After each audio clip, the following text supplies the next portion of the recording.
अस्सलाम वालेकुम स्टूडेंट्स। कैसे आप सब लोग ठीक होंगे। तो स्टूडेंट्स, आज का जो टॉपिक है वो हम स्टार्ट कर रहे हैं solution of one dimensional heat flow equation. जो पार्शियल डिफरेंशियल इक्वेशन का मतलब काफ़ी इम्पोर्टेंट टॉपिक है, one solution of one dimensional heat flow equation. इससे पहले हमने पढ़ा था solution of one dimensional wave equation, जिसमें हम किसी बॉडी की वेव की बात कर रहे थे। अगर हम किसी बॉडी में वेव जनरेट कर रहे हैं तो उसका जो सोल्यूशन होगा वन डायमेंशनल में, उसका सोल्यूशन हम क्या लिखेंगे। मतलब अगर हमारे पास स्ट्रिंग के प्रॉब्लम्स आ रहे हैं और उसमें वेव्स की बात हो रही है, तो उस स्ट्रिंग के वेव्स को फाइंड करने के लिए जो इक्वेशन हम यूज़ करते हैं, तो हमने प्रूव किया था, ठीक है, लास्ट लेक्चर में। आज क्या करेंगे हम, solution of one dimensional heat flow equation के हमारे पास जो अगर हमारे पास एक वन डायमेंशनल बॉडी है और उसमें हीट फ्लो हो रहा है, तो इस उस हीट फ्लो को किसी पॉइंट पे फाइंड करने के लिए जो सोल्यूशन हम यूज़ करेंगे, जो इक्वेशन यूज़ करेंगे, वही इक्वेशन हमने यहाँ पे प्रूव करना है, ठीक है। तो इसमें हम क्या करते हैं, solution of one dimensional heat flow equation में फॉर एग्जांपल हम एक मटेरियल को लेते हैं, ठीक है, जो एक वन डायमेंशनल मटेरियल है। फिर उसके बाद हम क्या करते हैं, उनके तो दोनों जो एंड्स होते हैं, मतलब जो दोनों कॉर्नर्स हैं उस मटेरियल के, उन दोनों एंड पे हमने टेम्परेचर को जो है उसको ज़ीरो रखना है, ठीक है। हमने टेम्परेचर को हमेशा उन पॉइंट पे जो एंड पॉइंट्स है, दोनों मटेरियल के दोनों एंड पॉइंट्स है, उस पॉइंट पे हमने टेम्परेचर को ज़ीरो रखना है, ठीक है।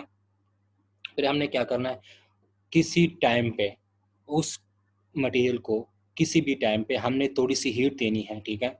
तो हम जब उसको हीट देंगे तो वो हीट उस बॉडी में फ्लो करेगी, उस मटेरियल में, ठीक है।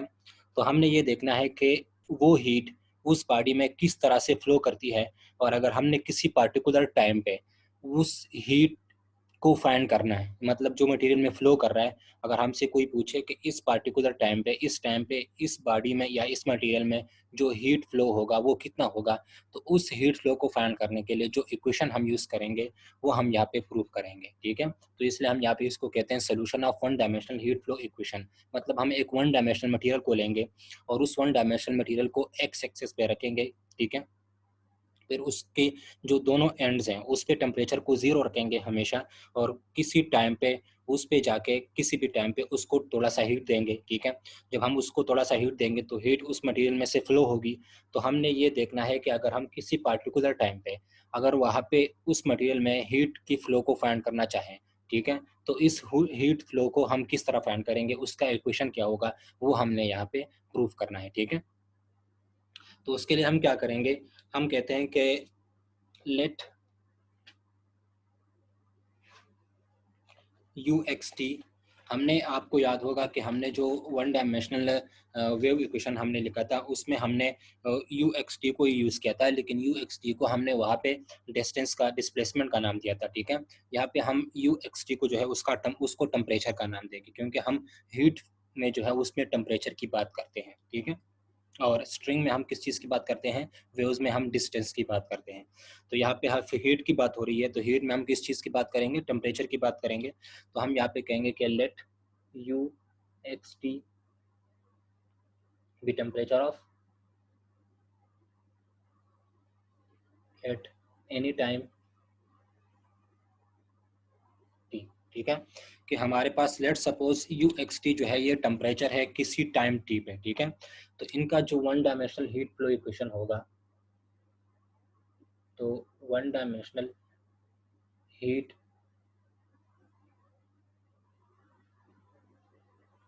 फ्लो इक्वेशन जो इसका जनरल फॉर्म है उसको हम किस तरह लिखेंगे, इज डिफाइन एज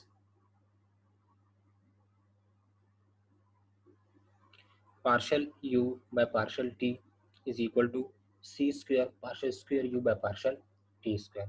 ये वन डायमेंशनल वेव इक्वेशन की तरह ही है, लेकिन यहाँ पे आपको सिर्फ यहाँ पे इस लेफ्ट हैंड साइड पे आपको स्क्वायर नजर नहीं आ रहा होगा, ठीक है। और जो हमने वेव इक्वेशन को पढ़ा था उसमें यहाँ पे भी स्क्वायर था और यहाँ पे भी स्क्वायर था, बाकी इक्वेशन जो है वो दोनों सेम ही है, ठीक है।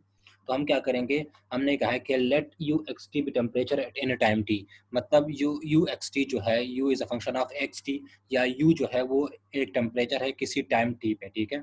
तो one dimensional heat flow equation जो है उसको हम किस तरह डिफाइन करेंगे, अगर हमारे पास यू जो है वो टेम्परेचर हो किसी टाइम टी पे। तो ये उसका इक्वेशन होगा partial u by partial t is equal to c square partial square u by partial t x square, sorry ये एक्स स्क्वायर है, ठीक है। अच्छा, इसके बाद हम क्या करेंगे, यहाँ पे सी क्या है, सी यहाँ पे एक कांस्टेंट है, ठीक है। C square is equal to constant of diffusivity, ठीक है, ऑफ द मटेरियल। यहाँ पे जो सी स्क्वायर है ये कांस्टेंट ऑफ डिफ्यूजिविटी है, ठीक है। मतलब ये है डिफ्यूजिविटी इसका नाम है इस कांस्टेंट का, ठीक है। तो इसको हम किसी मटेरियल का जो कांस्टेंट टर्म है उसको हम यहाँ पे कहेंगे कि सी स्क्वायर यहाँ पे क्या होगा, कांस्टेंट होगा, ठीक है। तो इसमें हम क्या करते हैं, उसके इसके कुछ कंडीशंस होते हैं। जिस तरह आपको मैंने कहा था solution of one dimensional wave equation में हमने कुछ कंडीशंस, बाउंड्री कंडीशंस और इनिशियल कंडीशन हमने पढ़े थे, ठीक है। तो हमने यहाँ पे क्या किया, हमने यू को लिया कि ये टेम्परेचर है किसी टाइम टी पे, तो यहाँ पे जो one dimensional heat flow equation होगा उसको हम इस तरह लिखेंगे, ठीक है। यहाँ पे जो सी स्क्वायर है यहाँ पे ये क्या है, कॉन्स्टेंट ऑफ डिफ्यूजिविटी है, ठीक है, ऑफ द मटीरियल। अच्छा, इसमें हम कुछ कंडीशंस को पढ़ेंगे, ठीक है। तो द गिवन कंडीशंस क्या है, इसके इसके जो बाउंड्री कंडीशंस हैं वो क्या है, बाउंड्री कंडीशंस। बाउंड्री कंडीशन इसके ये है कि u as a function of 0t is equal to 0 और u is a function of lt is equal to 0, ठीक है। और जो नेक्स्ट है वो है u is a function of x0 is equal to f of x at t is equal to 0।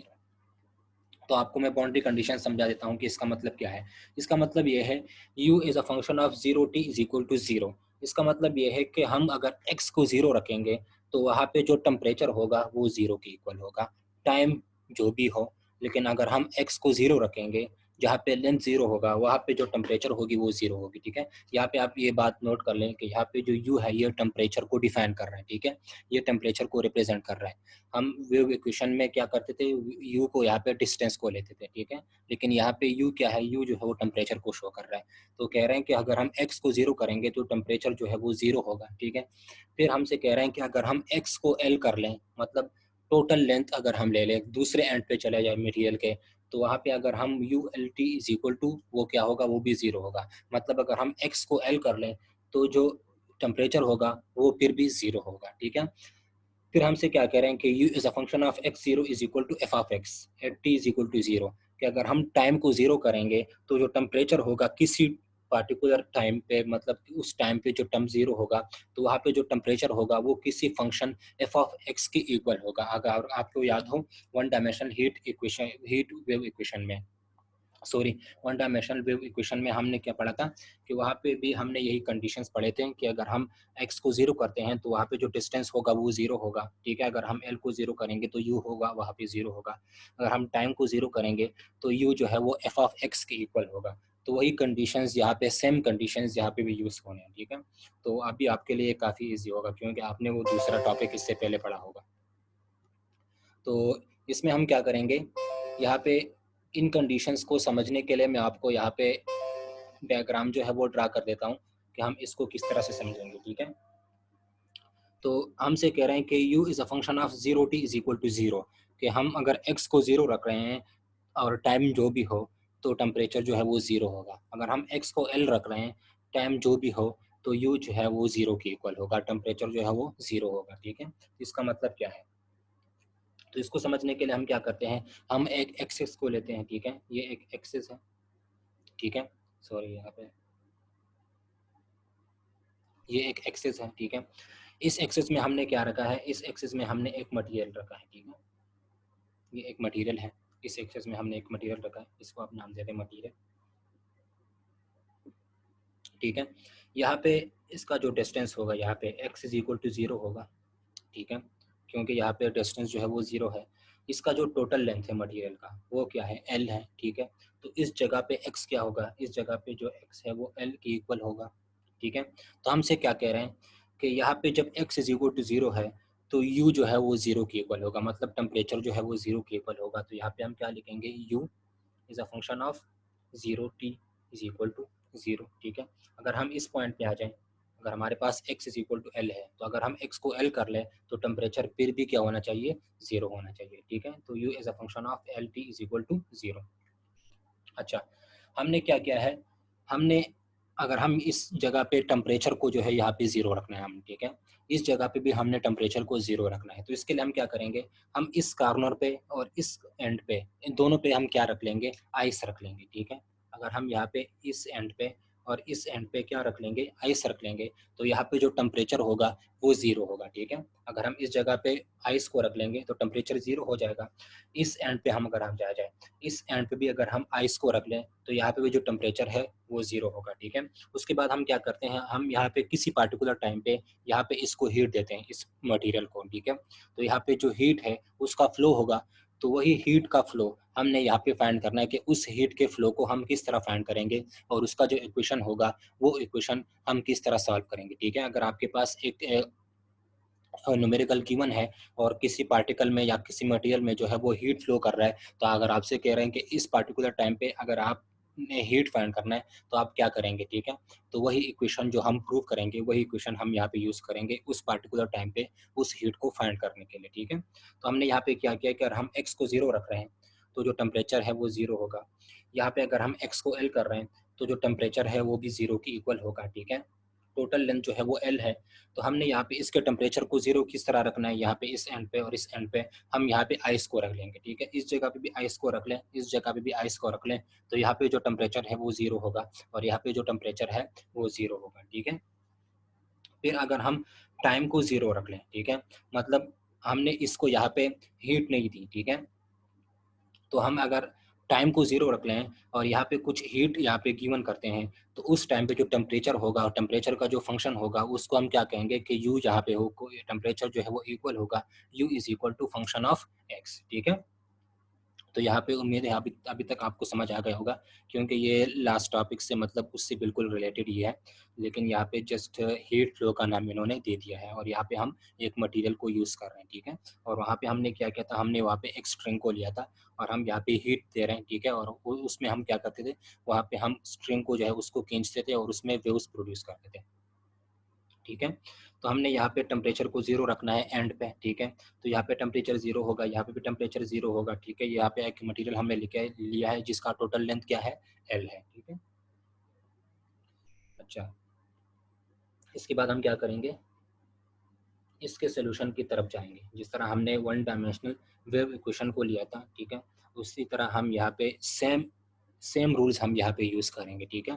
तो यहाँ पे आपको कोई कंफ्यूजन नहीं होनी चाहिए और आपके लिए मतलब ये काफ़ी आसान होगा इसको सॉल्व करना, ठीक है, क्योंकि ये बिल्कुल उसी मेथड भी है और उसी पे हमने सॉल्व करना है। अच्छा, तो हम क्या करेंगे यहाँ पे, solution of heat equation by separation of variable, ठीक है। अच्छा, यहाँ पे जो एल था वो क्या था, लेंथ था, ठीक है। तो ये बात मैंने आपको नहीं बताई, एल जो है यहाँ पे इसका लेंथ था। अब हमने क्या करना है, solution of heat equation by separation of variable, ठीक है। हमने one dimensional heat flow equation निकालना है bye using separation of variable, ठीक है। जिस तरह हमने वन डायमेंशनल वेव इक्वेशन में भी हमने किया था। तो अगर आपसे कोई पूछे कि आपने ये किस तरह से निकाला है, आपने जो इक्वेशन निकाला है हीट फ्लो का, तो आपने इसको किस मेथड से निकाला है, तो आपने कहना है सेपरेशन ऑफ वेरिएबल मेथड, ठीक है। कि हमने इस हीट इक्वेशन को by using separation of variable, हमने separation of variable method use करके इस हीट इक्वेशन को हमने निकाला है, ठीक है। तो हमने क्या करना है, हीट इक्वेशन को हमने निकालना है bye using separation of variable method, ठीक है। तो सबसे पहले हम क्या करेंगे, हम सबसे पहले हीट फ्लो का जो इक्वेशन है वो लिखेंगे, जो जनरल इक्वेशन है वो हम क्या लिखेंगे, ठीक है। तो वो होगा partial u by partial t is equal to c square partial square u by partial x square, ठीक है। और इसको आप नाम दे दें इक्वेशन नंबर 1, ठीक है। क्या है, हमने हीट का इक्वेशन निकालना है bye using separation of variable method, मतलब हमने सेपरेशन ऑफ वेरिएबल मेथड को यूज करके हीट फ्लो का इक्वेशन निकालना है, ठीक है। इसका जो सोल्यूशन होगा वो सोल्यूशन हमने निकालना है। तो उसके लिए हम क्या करेंगे, हम सबसे पहले जो जनरल इक्वेशन है हीट फ्लो का वो हम यहाँ पे लिखेंगे, वो ये है, ठीक है। इसको आप नाम दे दें इक्वेशन नंबर 1, ठीक है। अच्छा, आप यहाँ पे देख लें ये क्या है, यहाँ पे ये is a function of t है, मतलब ये t with respect to t हम इसका डिराइवेशन ले रहे हैं, ठीक है, पार्शियल डिराइवेशन ले रहे हैं। हम यहाँ पे इस u का विद रिस्पेक्ट टू x जो है वो डिराइवेशन कर रहे हैं, ठीक है, पार्शियल डिफरेंशिएशन कर रहे हैं। तो इसका मतलब क्या है कि यहाँ पे जो दोनों हैं, ये दोनों क्या है, इंडिपेंडेंट वेरिएबल्स हैं, ठीक है। तो यहाँ पे अगर दोनों इंडिपेंडेंट वेरिएबल्स हो और हम सेपरेशन ऑफ वेरिएबल मेथड की बात करते हैं, तो वहाँ पे हम कौन सा मेथड यूज करते हैं, हम वहाँ पे कहते हैं कि लेट द सोल्यूशन बी। अगर आपको याद हो तो अगर हम इस तरह के इक्वेशन को लिखते थे जिसमें दो इंडिपेंडेंट वेरिएबल्स हों, ठीक है, टी और एक्स, तो वहाँ पे हम सेपरेशन ऑफ वेरिएबल अगर हम यूज़ करते थे तो उसमें हम क्या कहते थे कि लेट द सोल्यूशन बी, कि इसका जो सोल्यूशन होगा, इस इक्वेशन का जो सोल्यूशन होगा वो क्या होगा, let the solution be u as a function of x t is equal to x is a function of small x, t is a function of small t, ठीक है। ये आपको याद होगा कि अगर हमारे पास इस तरह का इक्वेशन गिवन है, ठीक है, जिसमें दो इंडिपेंडेंट वेरिएबल है टी और एक्स, और उसको हमने सेपरेशन ऑफ वेरिएबल मेथड से सॉल्व करना है, तो उसको हम सबसे पहले क्या करते थे कि let the solution of this equation be u is a function of x t is equal to this, ठीक है। ये आपको याद होगा। इसको आप क्या नाम देते हैं, इक्वेशन नंबर 2 नाम देते हैं। इसके बाद हम क्या कर देते हैं, u is a function of x t is equal to this. तो यहाँ पे आप देखिए partial u by partial t है, ठीक है। इसका हमने क्या करना है, हमने इसका विद रिस्पेक्ट टू t जो है पार्शियल डिराइवेशन करना है, ठीक है। तो अगर हम इसको पार्शियली डिफरेंशिएट करेंगे विद रिस्पेक्ट टू t, तो ये क्या होगा, partial u by partial t is equal to x, यहाँ पे कांस्टेंट होगा, t का डिराइवेशन क्या होगा, t प्राइम, ठीक है। तो ये हो जाएगा t प्राइम इनटू x, ठीक है। अच्छा, टी प्राइम यहाँ पे किस चीज़ को शो कर रहा है, डिराइवेशन को यूज शो कर रहा है, ठीक है। आप यहाँ पे partial u by partial T है, तो इसको हम यहाँ पे इस जगह पे छोड़ देंगे, ठीक है, क्योंकि partial u by partial T हमने यहाँ पे फाइंड कर लिया। अब आ जाए राइट हैंड साइड पे, तो यहाँ पे क्या है, partial u by partial x, मतलब हमने इस यू का with respect to x derivation करना है, पार्शियल डिफरेंशिएशन, ठीक है। तो ये क्या होगा, partial u by partial x is equal to, यहाँ पे टी कांस्टेंट होगा और ये क्या होगा, एक्स प्राइम इनटू टी, ठीक है। यहाँ पे आप देखिए डबल डिराइवेशन है, ठीक है। तो ये क्या करेंगे हम, partial square u by partial x square is equal to x double prime, और टी यहाँ पे क्या होगा, कांस्टेंट रहेगा, ठीक है। अब हम क्या करेंगे, हम इन दोनों वैल्यूज को उठा के, जब partial u by partial T हमने निकाली है और partial square u by partial x square जो हमने निकाला है, इन दोनों वैल्यूज को उठा के हम इस इक्वेशन 1 में पुट कर लेंगे, ठीक है। तो क्या होगा, partial u by partial t की जगह क्या हो जाएगा, यहाँ पे एक्स प्राइम, ठीक है, एक्स प्राइम, यहाँ पे इसकी जगह क्या लिखेंगे, x prime t is equal to, sorry, partial u by partial t की जगह हम क्या लिखेंगे, टी प्राइम इंटू एक्स, ठीक है। तो ये हो जाएगा टी प्राइम इंटू एक्स, ठीक है, is equal to c square constant है, ठीक है, यहाँ पे आ जाएगा partial square u by partial x square, वो हमने निकाला है, वो ये है x double prime into t, ठीक है। अच्छा, तो इसको फर्दर हम किस तरह लिखेंगे, t prime x is equal to c square x double prime into t है, तो इसको हम क्या लिखेंगे, x t prime is equal to c square x double prime into t. ये इक्वेशन हमारे पास आ जाएगा, ठीक है, जो लास्ट एक्सप्रेशन ये आ जाएगा। अच्छा, इसके बाद मैंने आपको क्या कहा था कि आपने जो टी जो यहाँ पे आपको नज़र आ रहा है और एक्स जो नज़र आ रहा है, ठीक है, तो आपने टी और एक्स के जो वेरिएबल्स हैं वो आपने एक साथ लिखने हैं, ठीक है, और जो कांस्टेंट होगा सी स्क्वायर वो आपने हमेशा टी के साथ ही रखना है, ठीक है। तो हम क्या लिखेंगे इसकी जगह यहाँ पे, टी प्राइम, ठीक है। अगर आपको याद हो व्यू इक्वेशन में, उसमें हम मैंने आपको क्या कहा था कि अगर आपके पास इस तरह का कोई इक्वेशन आ जाए, ठीक है, तो उसमें आपने क्या करना है, आपने टी और एक्स के जो वेरिएबल्स हैं, ठीक है, उसको आपने सेपरेट लिखना है, मतलब उसको अलग अलग करना है, ठीक है। टी को अलग करना है और एक्स को आपने अलग करना है। तो यहाँ पे हम क्या करेंगे, टी प्राइम, ठीक है, तो टी प्राइम की जगह टी प्राइम के साथ हम किसको लिखेंगे, टी को लिखेंगे, ठीक है। और दूसरी बात मैंने आपको क्या कही थी कि आपने कांस्टेंट को हमेशा टी के साथ ही लिखना है, ठीक है। तो यहाँ पे ये क्या हो जाएगा, t prime divided by c square into t is equal to x double prime, ठीक है, डिवाइडेड बाय एक्स, ठीक है। ये आपको समझ आ गया होगा कि ये कहाँ से आया है, t prime divided by c square into t is equal to x double prime divided by x, ठीक है। तो हमारे पास ये क्वेश्चन आ जाएगा। अच्छा, इसके बाद मैंने आपको क्या कहा था, इसके बाद मैंने आपको यह कहा था कि ये आप देखें, ये दोनों जो है वो इंडिपेंडेंट वेरिएबल्स हैं, ठीक है। आप यहाँ पे देखें जो लेफ्ट हैंड साइड है ये फंक्शन ऑफ टी है अलोन, ठीक है, ये सिर्फ फंक्शन ऑफ टी है। इस जगह पे आप देखें ये क्या है, राइट हैंड साइड, ये सिर्फ फंक्शन ऑफ एक्स है, ठीक है। तो इसका मतलब ये है कि ये दोनों क्या है, ये दोनों एक दूसरे के इंडिपेंडेंट वेरिएबल्स हैं, ठीक है। ये दोनों इक्वेशन क्या है, ये एक दूसरे के इंडिपेंडेंट है। यहाँ पे आप देखें ये सिर्फ टी के लेफ्ट हैंड साइड पे आप देखें, यहाँ पे सिर्फ टी जो है वो आपको एलान नजर आ रहा होगा, ठीक है। यहाँ पे जो लेफ्ट हैंड साइड है वो ओनली फंक्शन ऑफ टी है, ठीक है, और जो राइट हैंड साइड है वो ओनली फंक्शन ऑफ एक्स है, ठीक है। तो इसका मतलब ये है कि ये दोनों क्या है, ये दोनों एक दूसरे के इंडिपेंडेंट वेरिएबल है, ठीक है। ये दोनों क्या है, दोनों इंडिपेंडेंट फंक्शंस है या दोनों इंडिपेंडेंट वेरिएबल्स है एक दूसरे के। तो इसका मतलब ये है कि ये दोनों तभी एक दूसरे के इक्वल हो सकते हैं जब ये दोनों किसी पार्टिकुलर कांस्टेंट के इक्वल होगा, ठीक है। तो आपको मैंने ये काफ़ी डिटेल में बताया था लास्ट टॉपिक में कि हमने क्या करना है, हमने दोनों इक्वेशन को अगर एक जैसे करना है, क्योंकि ये दोनों क्या है, दोनों इंडिपेंडेंट वेरिएबल हैं एक दूसरे के। यहाँ पे सिर्फ टी है, यहाँ पे ओनली एक्स है, ठीक है। तो दोनों क्या होंगे, दोनों इंडिपेंडेंट वेरिएबल्स होंगे। तो अगर हमने इन दोनों को इक्वल करना है तो इसका मतलब ये होगा कि ये दोनों जो है ये किसी पार्टिकुलर कांस्टेंट की इक्वल है, ठीक है। तो उस पार्टिकुलर कांस्टेंट को हमने यहाँ पे क्या नाम दिया था, उस पार्टिकुलर कांस्टेंट को हमने यहाँ पे के का नाम दिया था, ठीक है। तो हम क्या कहेंगे कि ये दोनों तभी इक्वल हो सकते हैं जब ये किसी दूसरे कांस्टेंट पार्टिकुलर कांस्टेंट के इक्वल हो जाए, ठीक है। तो ये किसी पार्टिकुलर कांस्टेंट के इक्वल हो जाएंगे, ठीक है। ये आपको याद होगा, मैंने आपको कहा था, ठीक है। क्योंकि यहाँ पे भी ये फंक्शन ऑफ टी है अलोन, ठीक है, ये ओनली फंक्शन ऑफ एक्स है।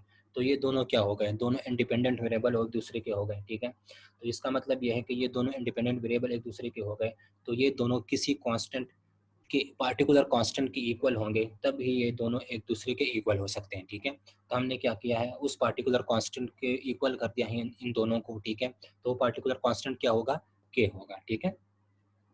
तो हम ये यहाँ पे इस चीज़ को पढ़ेंगे, ठीक है, particular constant is equal to k. तो हमने यहाँ पे इस के की वैल्यूज़ को निकालना है, ठीक है। यहाँ पे जो सोल्यूशन होगा वो के पे ही डिपेंड करेगा। जो हमारा सारा सोल्यूशन होगा वो किस चीज़ पे डिपेंड करेगा, आपको मैंने वेव इक्वेशन में बताया था कि हमारा जो सोल्यूशन होगा वो के की वैल्यू पे ही डिपेंड करेगा। तो हमारा जो लास्ट एक्सप्रेशन आया है वो क्या होगा, t prime divided by c square t is equal to x double prime divided by x is equal to particular constant k. इसको हमने किसी पार्टिकुलर कांस्टेंट के इक्वल कर दिया है, ठीक है। तो क्या होगा, ये भी इस कांस्टेंट के इक्वल होगा और ये भी इस कांस्टेंट के इक्वल होगा। तो हम क्या करेंगे, t prime divided by c square t is equal to k, ठीक है। और ये क्या होगा, x double prime divided by x is equal to k, ठीक है। इसके बाद हम फर्दर इसको सॉल्व करेंगे तो हमारे पास क्या हो जाएगा, ये हो जाएगा t prime divided by t is equal to k c square को यहाँ पे लिखे, ठीक है। और ये क्या, इसको आप क्या नाम देते, हम इक्वेशन नंबर 2 तक पहुँच गए थे, ठीक है। इसको आप नाम दे दें इक्वेशन नंबर 3, ठीक है। ये हमारा क्या हो जाएगा, इक्वेशन 3 हो जाएगा। इसके बाद यहाँ पे आ जाए तो ये क्या हो जाएगा, x double prime divided by x double prime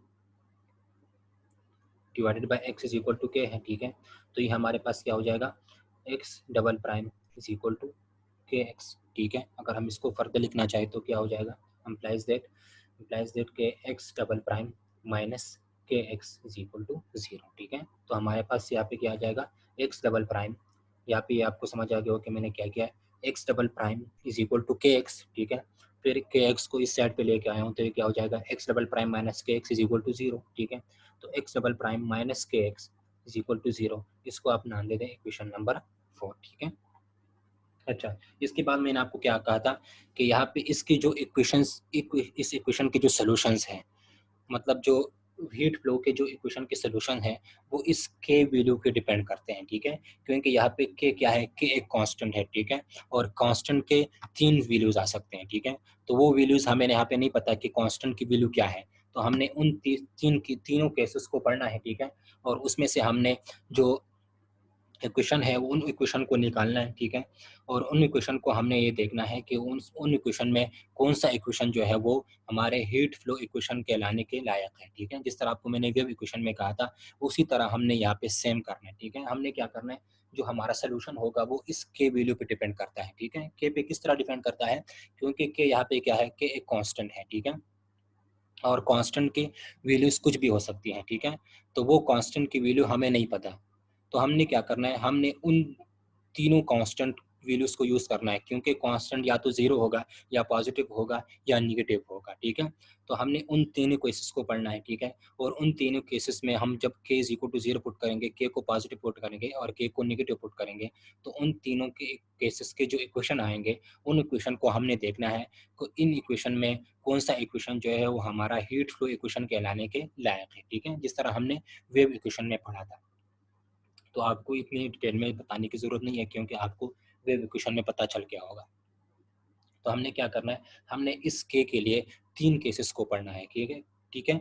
क्योंकि के यहाँ पे क्या है, के यहाँ पे कांस्टेंट है, तो कांस्टेंट की 3 वैल्यूज हो सकती हैं, 0, पॉजिटिव और नेगेटिव।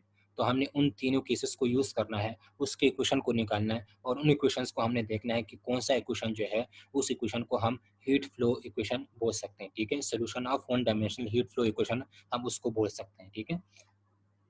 तो हम क्या कहेंगे, यहाँ पे जो के हैं, के 3 केसेस अराइज होते हैं, यहाँ पे 3 केसेस अराइजेस फॉर के, क्योंकि के यहाँ पे कांस्टेंट है और के की वैल्यू जीरो भी हो सकती है, कांस्टेंट की वैल्यू जीरो, पॉजिटिव और नेगेटिव हो सकती है, ठीक है। तो हमें कोई स्पेसिफिक वैल्यू कांस्टेंट की पता नहीं है जो हम यहाँ पे यूज़ करें और इसका इक्वेशन निकालें, ठीक है। तो हम उन तीनों वैल्यूज़ को हम यहाँ पे यूज़ करेंगे और उनके इक्वेशंस निकालेंगे, ठीक है। तो जो सबसे पहले केस होगा वो क्या होगा कि यहाँ पे के जो है वो 3 केसेस अराइज होंगे, वो क्या होंगे, 3 केसेस अराइजेस फॉर के। सबसे पहले क्या होगा, के इज इक्वल टू, के तो या जीरो हो सकता है, ठीक है, या पॉजिटिव होगा, ठीक है। तो अगर आपको याद हो तो हमने वेव इक्वेशन में पॉजिटिव को पी स्क्वायर लिया था, ठीक है। हम यहाँ पे क्या करेंगे, हम यहाँ पे पॉजिटिव को लेमडा स्क्वायर लेते हैं, ठीक है, ताकि आपको कोई कंफ्यूजन ना हो, ठीक है। हम यहाँ पे आप पी स्क्वायर भी ले सकते हैं, ठीक है। बाज़ जगहों पे आपको पी स्क्वायर नज़र आ रहा होगा, बाज़ जगहों पे आपको लेमडा स्क्वायर नज़र आ रहा होगा, ठीक है। तो हाँ, यहाँ पे मैं क्या करता हूँ, मैंने यहाँ पे लेमडा स्क्वायर को लिया है ताकि हम इसको डिफरेंशिएट करें दूसरे वेव इक्वेशन से, ठीक है। तो हम यहाँ पे क्या करेंगे, के को जीरो लेंगे, ठीक है, फिर पॉजिटिव लेंगे, फिर नेगेटिव लेंगे, ठीक है। तो हमने यहाँ पे जो पॉजिटिव नंबर लिया है, जो पॉजिटिव फंक्शन मैंने लिया है यहाँ पे, उसको मैंने यहाँ पे पी की जगह क्या लिखा है, लेमडा स्क्वायर, ठीक है। और जो नेगेटिव मैंने यहाँ पे लिया है वो होगा माइनस लेमडा स्क्वायर। अगर आपको वेव इक्वेशन में याद हो तो मैंने यहाँ पे पी स्क्वायर लिया था और यहाँ पे माइनस पी स्क्वायर लिया था, ठीक है। तो यहाँ पे मैंने इनको चेंज किया है। चेंज करने का मतलब ये नहीं है कि आपने हमेशा यहाँ पे लेमडा स्क्वायर और माइनस लेमडा स्क्वायर लेना है, आप यहाँ पे पी स्क्वायर और माइनस पी स्क्वायर भी ले सकते हैं, ठीक है। तो आपकी मर्जी है, आपने जो भी लेना है, ठीक है। तो मैं यहाँ पे k is equal to zero, k is equal to lambda square और k is equal to minus lambda square, इन तीनों केसेस को मैं यहाँ पे पढ़ूंगा, ठीक है। तो जो सबसे पहला केस होगा वो क्या होगा, केस नंबर 1, ठीक है। उसमें हम क्या करेंगे, हम कहेंगे लेट के F k is equal to zero. अगर हमारे पास के जो है वो क्या होगा, जीरो होगा, तो हमारे पास इक्वेशन क्या आएगा, ठीक है।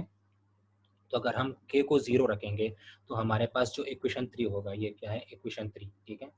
तो इक्वेशन 3 बिकम्स,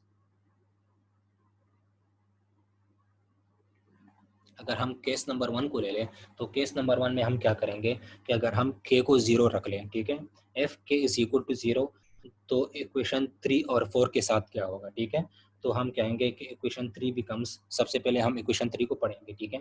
तो इक्वेशन 3 बिकम्स, इक्वेशन 3 के साथ क्या होगा, ये इक्वेशन 3 है तो ये हो जाएगा t prime divided by t is equal to, k की जगह अगर हम इक्वेशन 3 में जीरो पुट कर लें तो ये क्या हो जाएगा, जीरो, ठीक है। तो हमारा इक्वेशन क्या आएगा, t prime is equal to zero, ठीक है। यहाँ पे आप देखें, अगर आप क्वेश्चन 3 में के की जगह जीरो पुट कर लें, ठीक है, if k is equal to zero, first जो केस है वो हमारे पास क्या है, अगर कांस्टेंट के जो है वो जीरो के इक्वल होगा तो इक्वेशन 3 हमारे पास क्या आएगा। तो अगर आप यहाँ पे देखें, अगर हम के की जगह जीरो पुट कर लें तो हमारे पास क्या होगा, t prime divide by t is equal to zero. इसका मतलब यह है कि टी प्राइम की वैल्यू क्या होगी, यहाँ पे टी प्राइम की जो वैल्यू होगी यहाँ पे वो क्या होगी, t prime is equal to zero, ठीक है। टी प्राइम का यहाँ पे मतलब क्या है, डिराइवेशन, इंटीग्रेशन, ठीक है। तो यहाँ पे हम क्या करेंगे, टी प्राइम का इंटीग्रेशन करेंगे, ठीक है। तो अगर हम इसको इंटीग्रेट कर लें तो इसका इंटीग्रेशन क्या होगा, t is equal, t prime is equal to zero है, ठीक है। तो टी प्राइम का मतलब यहाँ पे क्या होगा, इंटीग्रेशन, ठीक है, विद रिस्पेक्ट टू टी, अगर आप इसका इंटीग्रेशन कर लें, ठीक है। अगर आप बोथ साइड्स का and with respect to t integration कर लें तो टी हमारे पास क्या आएगा, t is equal to some constant हो जाएगा, ठीक है। और उस कांस्टेंट को हम यहाँ पे क्या नाम देंगे, C1 देंगे, ठीक है। C1 यहाँ पे क्या होगा, इंटीग्रेशन कांस्टेंट होगा, ठीक है। ये आपको मैं फिर से बता देता हूँ कि मैंने यहाँ पे क्या किया है। मैंने यहाँ पे के की जगह 0 पुट किया है, तो हमारे पास जो इक्वेशन 3 है वो क्या होगा, t prime divided by t is equal to 0, ठीक है। उसके बाद हमारे पास जो टी प्राइम की वैल्यू आएगी वो क्या होगी, t prime is equal to 0, ठीक है। तो यहाँ पे अगर हम इसको इंटीग्रेट कर लें, इस इक्वेशन को अगर हम with respect to t integrate कर लें तो इसका इंटीग्रेशन क्या होगा, इसका इंटीग्रेशन होगा टी इज इक्वल टू, यहाँ पे इंटीग्रेशन अगर हम विद रिस्पेक्ट टू टी लेंगे तो यहाँ पे इंटीग्रेशन कांस्टेंट आएगा, वो इंटीग्रेशन कांस्टेंट को हम यहाँ पे क्या नाम देते हैं, C1, ठीक है। तो यहाँ पे जो टी की वैल्यू होगी वो क्या होगी, T is equal to C1, ठीक है। अच्छा, इसके बाद हम क्या करेंगे, टी की वैल्यू हमने निकाल ली, ठीक है। इसके बाद हम क्या करेंगे, हम k इज इक्वल टू 0 को पुट करेंगे इक्वेशन नंबर 4 में, ठीक है। तो अगर हम k is equal to 0 put करें इक्वेशन नंबर 4 में तो हमारे पास क्या होगा, मैं यहाँ पे लिख देता हूँ, put k is equal to 0 and equation 4, ठीक है। तो इक्वेशन 4 के साथ क्या होगा, इक्वेशन 4 बिकम्स, ये इक्वेशन 4 है, ठीक है। तो अगर आप यहाँ पे देख लें, एक्स डबल प्राइम माइनस के की जगह यहाँ पे क्या पुट कर लें, 0 पुट कर लें, तो x double prime minus 0 is equal to 0 हो जाएगा, ठीक है। तो इसका मतलब क्या है कि x double prime is equal to 0 हो जाएगा, ठीक है। तो यहाँ पे क्या होगा, x double prime is equal to 0, ठीक है। ये क्या है, x double prime is equal to 0, x double prime यहाँ पे आप देखें तो इसका मतलब क्या है कि हमने इसका डबल इंटीग्रेशन करना है विद रिस्पेक्ट टू एक्स, ठीक है। तो अगर हम इसका फर्स्ट इंटीग्रेशन कर लें, x double prime is equal to 0 है, तो अगर हम इसका फर्स्ट इंटीग्रेशन कर लें तो ये क्या होगा, एक्स प्राइम, ठीक है, क्योंकि ये डबल है, ठीक है। तो x prime is equal to, यहाँ पे हमने C1 यूज़ किया तो यहाँ पे क्या यूज़ करेंगे, C2, ठीक है। फिर हमने इसका दोबारा इंटीग्रेशन करना है क्योंकि यहाँ पे डबल प्राइम है, ठीक है। तो अगर हम इसका दोबारा इंटीग्रेशन करेंगे तो x क्या होगा, x is equal to C2, यहाँ पे कांस्टेंट था, ठीक है, इंटीग्रेशन कांस्टेंट। अगर हम इसका with respect to x integration कर रहे हैं तो x क्या होगा, x is equal to C2, यहाँ पे dx आ जाएगा, ठीक है। तो dx का इंटीग्रेशन क्या होता है, वो होता है x, ठीक है। तो यहाँ पे हो जाएगा C2x plus integration constant C3, ठीक है। ये आपको समझ आ गया होगा कि यहाँ कहाँ से।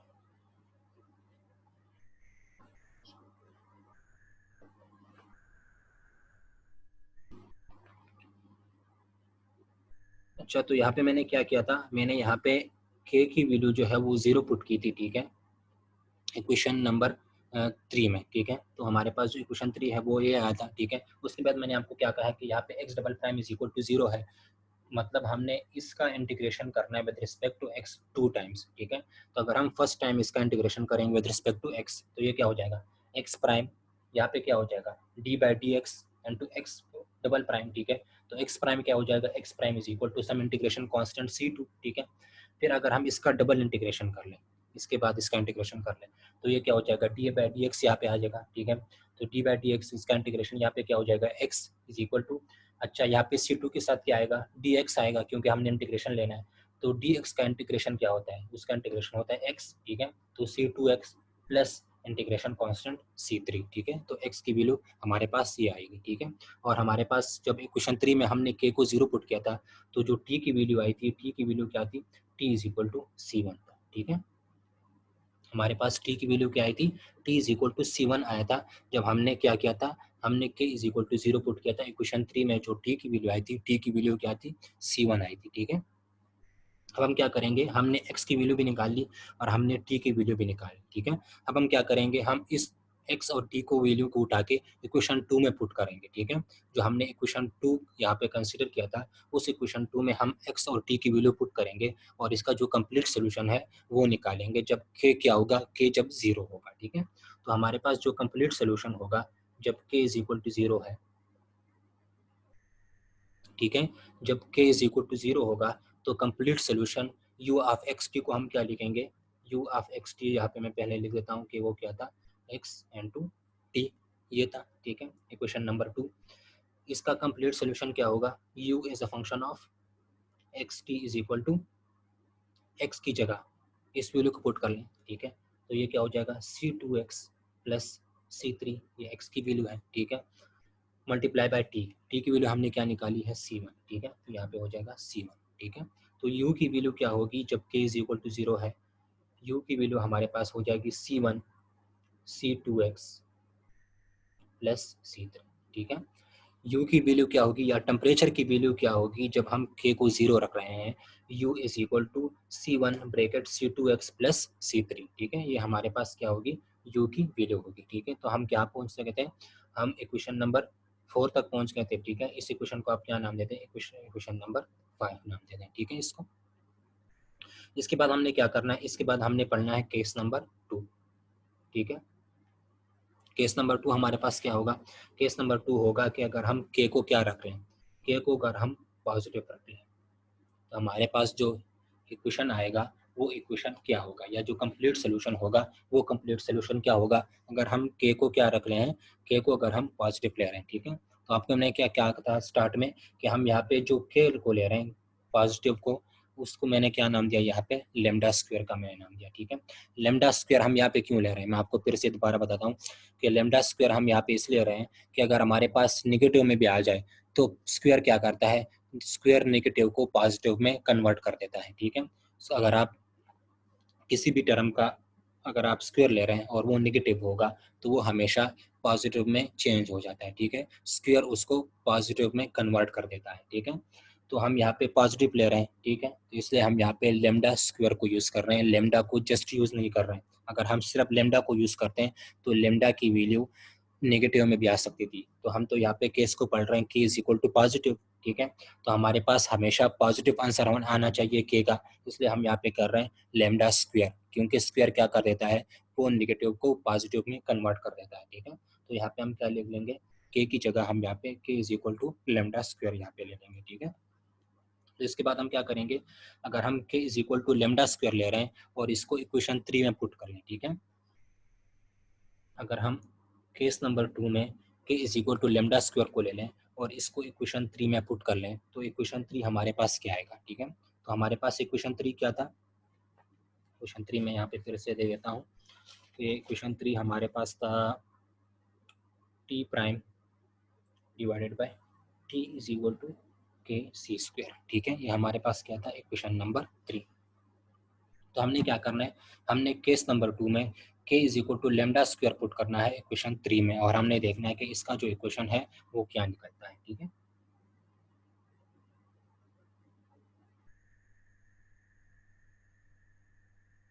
तो केस नंबर 2 क्या है, k is equal to lambda square, तो हमारे पास इक्वेशन 3 क्या था, t prime divided by t is equal to k c square, ये हमारे पास इक्वेशन नंबर 3 था, ठीक है। अगर हम यहाँ पे इक्वेशन 3 में के की जगह लेमडा स्क्वायर पुट कर लें तो हमारे पास क्या हो जाएगा, यहाँ पे t prime divided by t is equal to, यहाँ पे के की जगह आप क्या पुट कर लें, लेमडा स्क्वायर पुट कर लें, तो ये क्या हो जाएगा lambda square into c square, ठीक है। मैंने क्या किया, यहाँ पे के की जगह मैंने यहाँ पे लेमडा स्क्वायर को पुट कर दिया अकॉर्डिंग टू केस नंबर 2, ठीक है। तो t prime divided by t is equal to lambda square into c square हो जाएगा, ठीक है। इसके बाद हमने क्या करना है, अगर हम इसको इंटीग्रेट कर लें with respect to small t, ठीक है, इस इक्वेशन को आप क्या कर लें, इंटीग्रेट कर लें with respect to small t, ठीक है।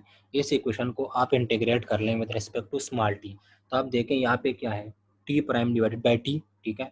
तो टी प्राइम तो यहाँ पे इंटीग्रेशन हो गया, ठीक है, यहाँ पे टी है। अच्छा, अगर नीचे डिनोमिनेटर में भी टी हो और यहाँ पे भी टी हो, ठीक है, तो इसका मतलब क्या होगा कि इसका जो इंटीग्रेशन है वो किस फॉर्म में आएगा, इसका इंटीग्रेशन जो है वो लॉग के फॉर्म में आएगा, ठीक है, क्योंकि यहाँ पे इसका डेरिवेशन मौजूद है, यहाँ पे टी है, यहाँ पे टी प्राइम है, तो टी प्राइम इस टी का क्या है, डेरिवेशन है, ठीक है। तो मतलब आपको पता होगा कि अगर इंटीग्रेशन में ऊपर उस टर्म का जो डिनोमिनेटर में है उसका डेरिवेशन मौजूद हो तो उसका आंसर हम क्या लिखते हैं, उसका इंटीग्रेशन हम क्या लिखते हैं, उसको हम लॉग में लिखते हैं, ठीक है। तो इसका जो इंटीग्रेशन होगा वो क्या होगा, लॉग ऑफ टी, ठीक है, is equal to lambda square into c square यहाँ पे क्या है, कांस्टेंट है, ठीक है। तो यहाँ पे तो lambda square into c square constant आ जाएंगे।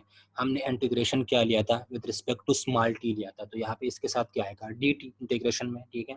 तो उसको हम क्या लिखेंगे, लेमडा स्क्वायर सी स्क्वायर, तो यहाँ पे कांस्टेंट हो गए, डी टी का इंटीग्रेशन क्या होगा, वो होगा टी, तो यहाँ पे हम लिख लेंगे टी, ठीक है। तो lambda square c square into t plus integration constant होगा, वो इंटीग्रेशन कांस्टेंट क्या होगा, C1 आप यहाँ पे ले लें, ठीक है। तो हमारे पास क्या हो जाएगा, मैंने क्या किया है, मैंने इस इक्वेशन को इंटीग्रेट किया है with respect to small t, ठीक है। अगर हम इस इक्वेशन को इंटीग्रेट कर लें with respect to small t, तो यहाँ पे आप देखिए, यहाँ पे है टी, यहाँ पे टी प्राइम, तो इसका इंटीग्रेशन क्या होगा, लॉग, ठीक है। तो log of t is equal to lambda square into c square, यहाँ पे इसके साथ इंटीग्रेशन का जो कांस्टेंट टर्म आएगा वो क्या होगा, डी टी, ठीक है, क्योंकि हम with respect to small t ले रहे हैं, यहाँ पे डी टी होगा, डी टी का इंटीग्रेशन क्या होगा, स्मॉल टी, ठीक है। तो lambda square c square constant होगा, यहाँ पे टी आ जाएगा प्लस इंटीग्रेशन कांस्टेंट, ठीक है। अच्छा, इसके बाद हम क्या करेंगे, अगर हमने यहाँ पे लॉग को ख़त्म करना है, ठीक है, तो लॉग को ख़त्म करने के लिए हम क्या करते हैं, एक्सपोनेंशियल को लेते हैं, एंटी लॉग, ठीक है। तो अगर हम यहाँ पे इस लॉग को ख़त्म करना चाहते हैं तो हम क्या करेंगे, एक्सपोनेंशियल हम लेंगे, ठीक है। तो ई टू पावर लॉग क्या होता है, 1 होता है, ठीक है। तो t is equal to exponential power lambda square c square t plus C1, ठीक है। इस चीज़ में आपको कोई कन्फ्यूजन नहीं होना चाहिए, क्योंकि ये तो जनरल मैथ्स ही है, ठीक है। आपने मैथ्स पढ़ा ही होगा कि अगर हमने यहाँ पे इस लॉग ऑफ टी को, अगर हमने यहाँ पे टी को निकालना है तो हम क्या करेंगे, हमने यहाँ पे लॉग को ख़त्म करना है, तो लॉग को हम किस तरह ख़त्म करते हैं, एंटी लॉग एक्सपोनेंशियल से, ठीक है। तो अगर हम इस साइड पे एक्सपोनेंशियल लेंगे तो एक्सपोनेंशियल के साथ लॉग ख़त्म हो जाएगा, ठीक है। तो टी इज इक्वल टू क्या हो जाएगा, दोनों तरफ से, दोनों साइड से अगर आप एक्सपोनेंशियल ले लें, ठीक है। तो यहाँ पे अगर आप एक्सपोनेंशियल ले लें तो एक्सपोनेंशियल जो है वो लॉग के साथ ख़त्म हो जाता है, ठीक है, कैंसिल हो जाता है। तो यहाँ पे रह जाएगा क्या, टी, ठीक है। तो यहाँ पे खाली रह जाएगा t is equal to exponential इस साइड पे भी ले लें, तो ये क्या हो जाएगा, e to power lambda square c square t plus C1, ठीक है। इसको हम फर्दर लिख सकते हैं, implies that e to power lambda square c square t और ई टू पावर C1, ठीक है। इसको हम फर्दर इस तरह भी लिख सकते हैं, क्योंकि यहाँ पे प्लस का साइन आ रहा है, ठीक है। तो इसको आप सेपरेट लिख लें और इसको सेपरेट लिख लें, ठीक है। इसको अलग कर लें और इसको भी अलग कर लें, ठीक है।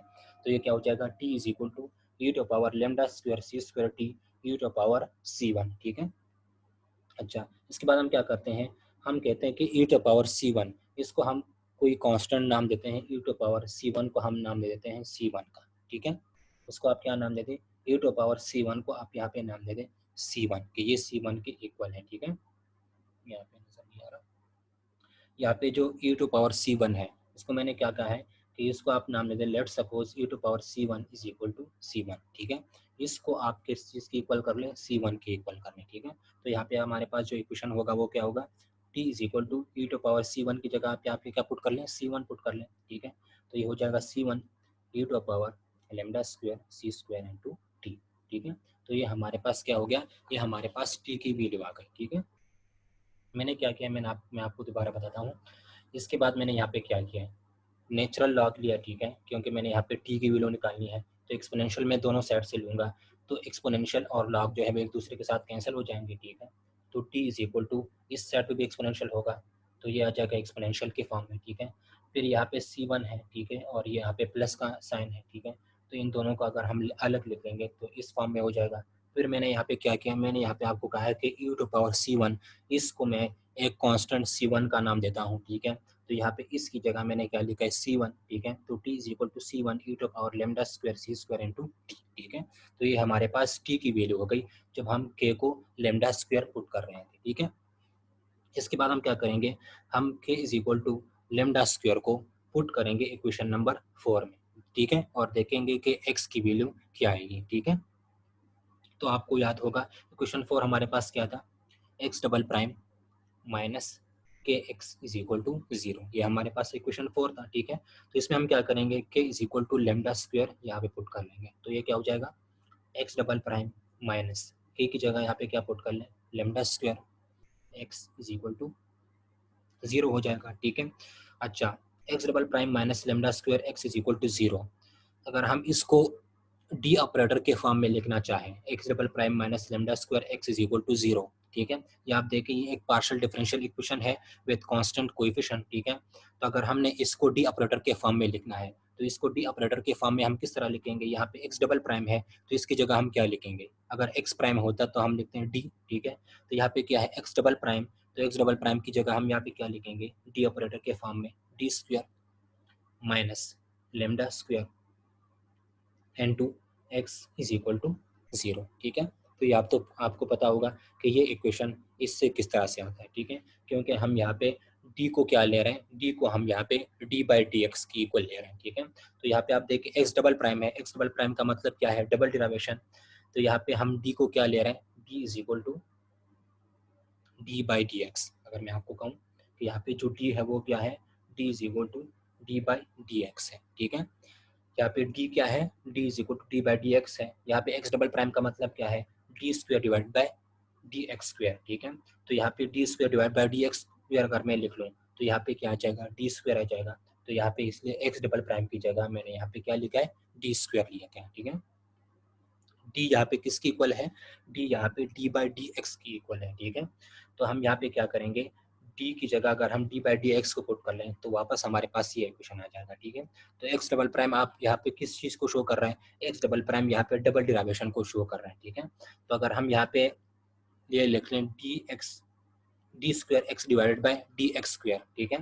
D x square divide by D square x अगर हम यहाँ पे लिख लें, या D square x divide by d x square अगर हम यहाँ पे इस जगह पे लिख लें, तो अगर हम उसको डी के इक्वल कर लें तो हमारे पास डी ऑपरेटर के फॉर्म में किस तरह आ जाएगा, d square minus lambda square into x is equal to 0।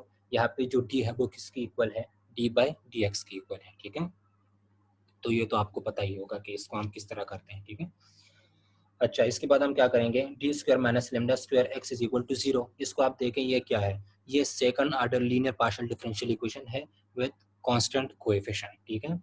तो इसको अगर आपने सॉल्व करना है तो इसका आपने क्या करना है, इसका आपने एक्सिलरी इक्वेशन निकालना होता है, ठीक है। अगर आप second order linear partial differential equation याद हो आपको विद कांस्टेंट कोएफिशिएंट, तो उसके आप क्या करते थे, उसके आप एक्सिलरी इक्वेशन निकालते थे, ठीक है।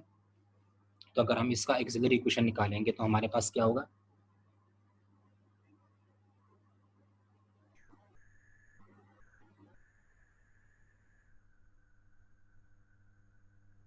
हमारे पास इक्वेशन क्या है, डी स्क्वायर माइनस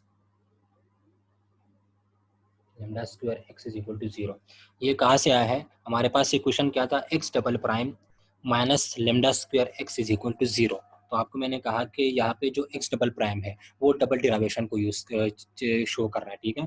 तो अगर हमने उसको डी ऑपरेटर के फॉर्म में लिखना है तो डी ऑपरेटर किसके इक्वल होता है, डी बाई डी एक्स। तो वहाँ पे डबल डिराइवेशन था, ठीक है। तो डबल डिराइवेशन को हम क्या लिख लेंगे, डी स्क्वायर लिख लेंगे, ठीक है। तो d square minus lambda square into x is equal to 0 हो जाएगा, ठीक है। तो यहाँ पे मैंने ऊपर वो लिख लिया है, d square minus lambda square x is equal to 0, और ये टी की वैल्यू थी, ठीक है। तो अगर हमने इसको फर्दर सॉल्व करना है तो ये क्या है, ये एक second order linear partial differential equation है विद कांस्टेंट कोएफिशिएंट, ठीक है। D square minus lambda square x is equal to 0।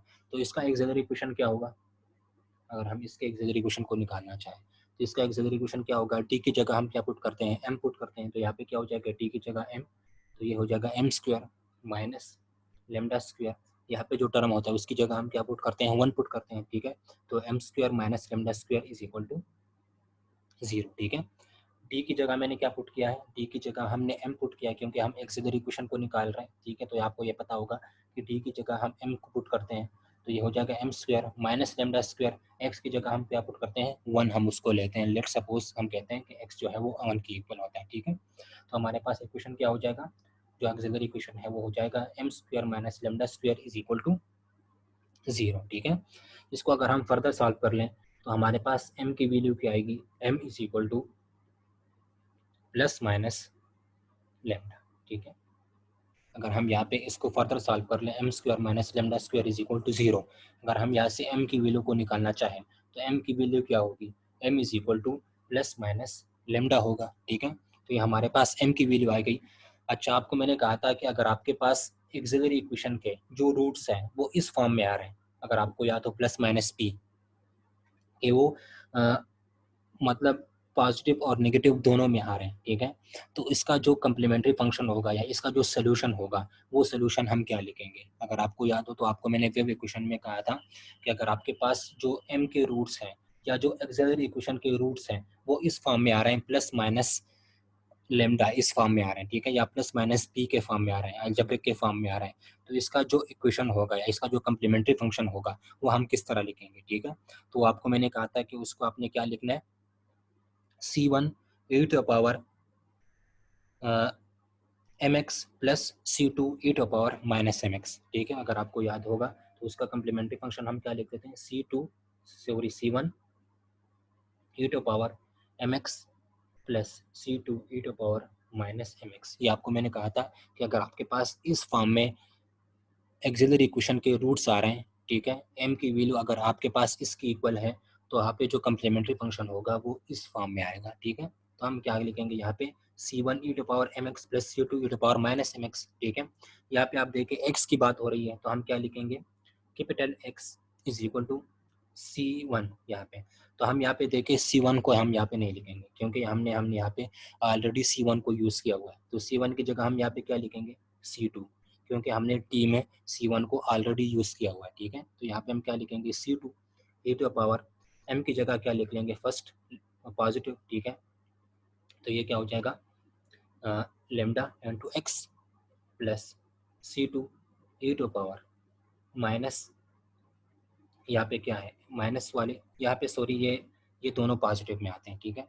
ये आता है C1 e to the power mx plus C2 e to the power m2x, यहाँ पे ये होगा m1x, यहाँ पे क्या हो जाएगा m2x। मैं दोबारा लिख देता हूँ, सॉरी।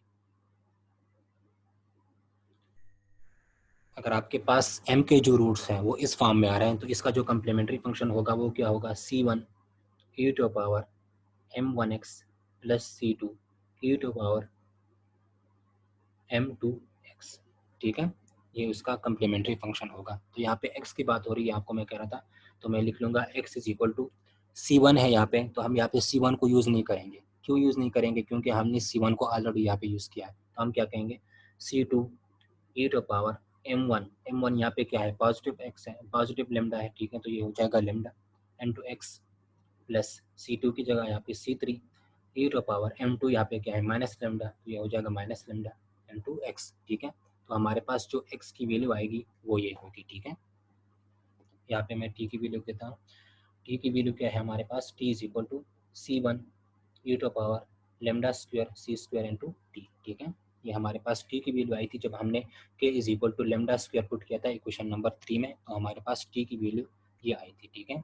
और हमारे पास x की वैल्यू क्या आई है, x is equal to C1, तो C1 की जगह यहाँ पे C2 e to power m1 की जगह हम यहाँ पे लेमडा लिख लेंगे, पॉजिटिव लेमडा, तो ये हो जाएगा lambda x plus C3 e to power m2 क्या है, माइनस लेमडा, तो ये हो जाएगा माइनस लेमडा इंटू एक्स, ठीक है। तो ये हमारे पास x की वैल्यू हो गई, ये हमारे पास t की वैल्यू भी आ गई, ठीक है।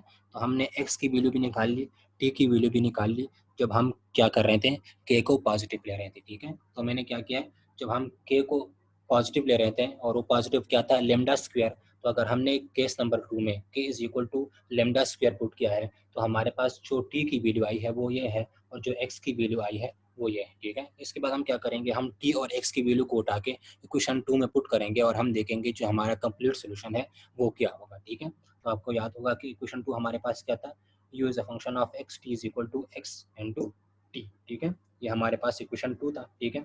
इसमें हम क्या करेंगे, टेम्परेचर की वैल्यू को हमने निकालना है u को, तो u is equal to x की जगह ये पुट कर लेंगे, ठीक है। तो हमारे पास क्या हो जाएगा, C2 e to power lambda x, ठीक है। मैं यहाँ पे लिख देता हूँ, u of x t is equal to x की जगह क्या पुट कर लें, C2 e to power lambda x plus C3 e to power minus lambda x, ठीक है। और t की वैल्यू ये क्या है, ये, ठीक है। तो t हो जाएगा C1 e to power lambda square C square into t, ठीक है। तो हम क्या लिखेंगे, u is a function of x t, u की वैल्यू हमारे पास क्या ही है, u is equal to, u की वैल्यू हमारे पास क्या ही है, u is equal to C1 e to power lambda square C square t, ठीक है। और x की जगह पे आप पुट करेंगे c2 e to power lambda x plus c3 e to power minus lambda x। ठीक है, इस इक्वेशन को आप क्या नाम दे रहे हैं? हम कौन से इक्वेशन तक पहुंच गए थे? इक्वेशन नंबर 5 तक हम पहुंच गए थे। ठीक है, तो इस इक्वेशन को आप नाम देते हैं इक्वेशन नंबर 6। ठीक है, ये हमारे पास क्या होगा? इक्वेशन 6 होगा। ठीक है, यहाँ पे ये सही से नजर नहीं आ रहा, मैं ऊपर ले देता हूँ। हमारे पास u की जो वैल्यू आएगी वो क्या होगी? u is a function of x t is equal to c1 e to power lambda square c square t c2 e to power lambda x plus c3 e to power minus lambda x। ठीक है, इसको आप यहाँ नाम दे दें, equation number 6 नाम दे दें। ठीक है, तो मैंने क्या किया था, मैं आपको दोबारा से कर देता हूँ कि मैंने केस नंबर 2 को लिया था। ठीक है, k is equal to lambda square, मतलब जो k जो है वो पॉजिटिव अगर हमारे पास होगा केस नंबर 2, तो अगर हम k is equal to lambda square ले रहे हैं। ठीक है, तो मैंने क्या किया था, मैंने k is equal to lambda square को पहले इक्वेशन 3 में पुट किया, तो उससे हमारे पास t की वैल्यू आ गई। ठीक है, फिर मैंने क्या किया, मैंने k is equal to lambda square को पुट किया इक्वेशन नंबर 4 में। ठीक है, तो उससे हमारे पास x की वैल्यू आ गई। ठीक है, और उस x की वैल्यू को हमने किस तरह निकाला था? एक्सिलरी इक्वेशन को यूज करके। ठीक है, उसमें मैंने आपको फिर कहा कि अगर आपके पास m के जो रूट्स हैं या एक्सिलरी इक्वेशन के जो रूट्स हैं वो प्लस माइनस लेमडा इस फॉर्म में आ रहे हैं। ठीक है,